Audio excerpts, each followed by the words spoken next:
Hey everyone, I'm Jill. and I'm Rhino. And we love bourbon. In addition to drinking it, we also wanted to learn about it and share that info with you. So come join us in The Bourbon Study.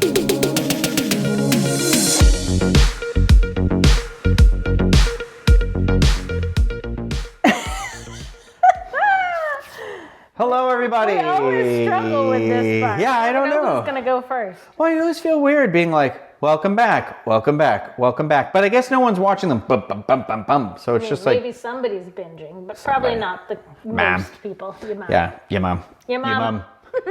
Well, welcome back, everybody, to the Bourbon Study. And today, Jill, what are we making? Today we are making the blood and sand. The blood on the sand. We decided to call it Weird Al. No, we wanted it to... No, you said Weird Al, and I said, I think you mean Big Al. So we said the Big Weird Al. The Big Weird Al. It's actually named for a 1922 bullfighting movie. So 100 years ago. 100 years ago, this drink. So I thought for 2022. Your birth year. 1922, my birth year. Yeah. It would be good to do the to recreate their original drink. You know what? It's got cherry and it's got orange, and I was like, you never that cry sounds good. at either of those things. Yeah, no, I won't push them out of bed. A lot of times, yeah. Anyway, this is sort of a riff on a Manhattan. So we know a Manhattan classically has bourbon and vermouth, and then this just puts in some other ingredients in place of simple syrup. So where a Manhattan would usually be the bourbon, the vermouth, and the syrup, this omits the syrup in favor of other sweet ingredients. I actually really like doing these things where we do these like riffs or like variations on things, because sometimes it's like, it'll be this, like I'll go somewhere to eat and you know, you'll see the drinks and you have the bourbon drinks and you're like, it's just the slightest, like I went somewhere and they did an old fashioned, but the only thing that was kind of a little bit off is it used root beer bitters. And I was like, oh, and so like, I love seeing those slight variations that you wouldn't commonly like think of, and I think this could be easily one of those. Well, you know? and I think, and so we've talked before about maraschino liquor. Mm-hmm. Now, if you buy Luxardo, it's clear and doesn't taste anything like cherries. So a lot of people are like, if the recipe calls for maraschino liquor, they run out to the liquor store, go Luxardo, that's the cherries. Yeah, thinking like I'm going to drink this with everything. And it's not. It's very very specific drinks. It's almost like a gin. I was just going to say, it's a lot of times it's used in a gin drink. You'd use it like in a, clear, there's a drink called like a cherry kiss, and you use it in that. It's bitter, it's not cherry flavored. But, so if you're in the market for cherry flavored cordials that are not cherry by name, but cherry by flavor, what you actually want is the cherry. So what you're saying flavoring. is a cherry by any other name is not actually a cherry? Correct. Okay. Well, let's do it. Let's do it. Mama's ready for a drink. It's Friday. It's Friday. So we're going to do, of course, 2 ounces. 2 ounces of the bourbon. Now, the original recipe for this drink calls for equal parts, 3/4 ounces of all ingredients. And we say, get out of town. I said, that's a little... Hit the bricks, you're done. Hit the bricks, you're done. Not in this house. You gotta have 2 ounces of bourbon. Plus, even with the 2 ounces of the bourbon, it's not very bourbon forward. Yeah. So I can't imagine only putting 3/4 of an ounce. Yeah, we did that the test one, and I was like, oh, too much. And you were like, I actually did more bourbon than it said. And I was like, oh, like shocking. So we are going to use equal parts of the other ingredients. Okay. So we're going to do a 1/2 ounce each of the cherry hearing, orange juice, and the vermouth. Perfect. What kind of vermouth is that? Sweet vermouth? This is a sweet vermouth. This is a red vermouth. I typically prefer it over the dry. What's the brand you like? This one is Dolan. I also really like the Carpano Antica. I know we haven't done vermouth in like a ton of the drinks we've done. I know we did like, obviously the Manhattans and some of the plays we did on that, but it actually shows up in a lot of bourbon drinks, a lot of gin drinks, it's like kind of a really versatile alcohol. Yeah, and you definitely don't want to buy like the Martini Rossi garbage. That stuff's like for cooking. Yeah.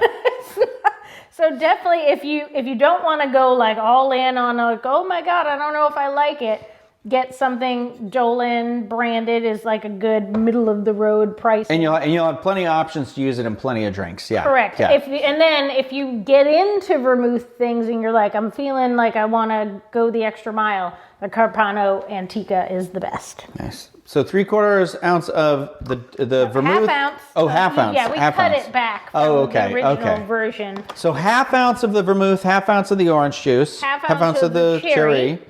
Perfect.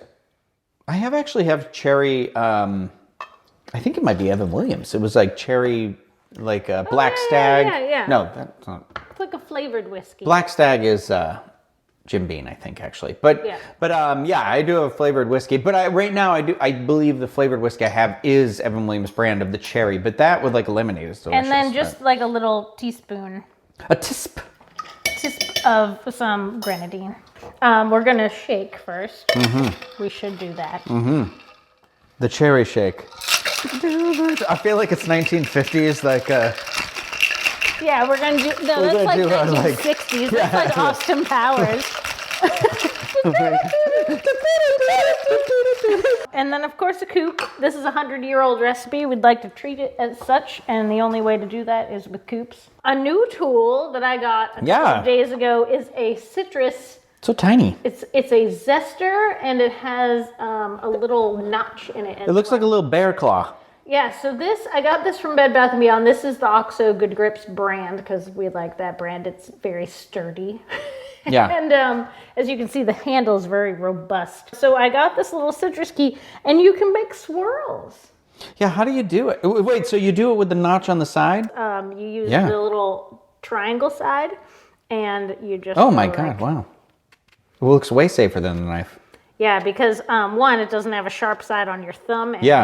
And two, you can direct. And you I feel like you went so much farther than you normally go with the other ones. Yeah, and you can then like peel the part that is the negative. I like it because it's like, my problem is whenever I use the knife, I end up being like right up in the orange. Oh, this is so easy. Yeah. I legit thought I was just gonna mess this up. I'm not gonna lie. Okay, I need one of these. Pour that, and it has a nice. It's like a Manhattan color, but with a little tint. Yeah. And the cherry, the sweet syrupy elements will settle towards the top. So use your stirrer or anything like that if you're drinking it over a long period of time. But we never do. We never do. We never do. The drink never settles. It was the weakest cheers we ever made because it hit the orange peel on my glass. It was our cushion. The other thing I like about the swirly peel is that as it sits in your drink, it's sort of those oils really come out. You get a lot better surface area to drink ratio instead of the like straight peel. Yeah, it's nice.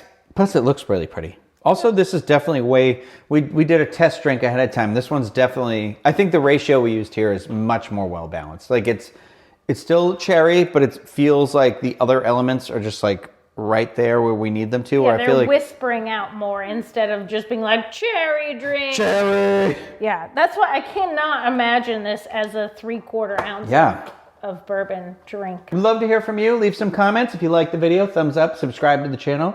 And of course, we always have our Patreon site, patreon.com/thebourbonstudy, where we do exclusive videos, tastings. We're doing the bourbon expeditions coming out on there right now and other fun things. So check that out and give the drink a try. But like Jill said, we're really open for recommendations, bourbons to try, bourbon ideas, drinks to make. We've got some fun things from the comments on our last video, so I appreciated everybody who chimed in there. Please keep chiming in. I love to hear from everybody. More bourbon fun facts. We talked about more bourbon classic recipes made new.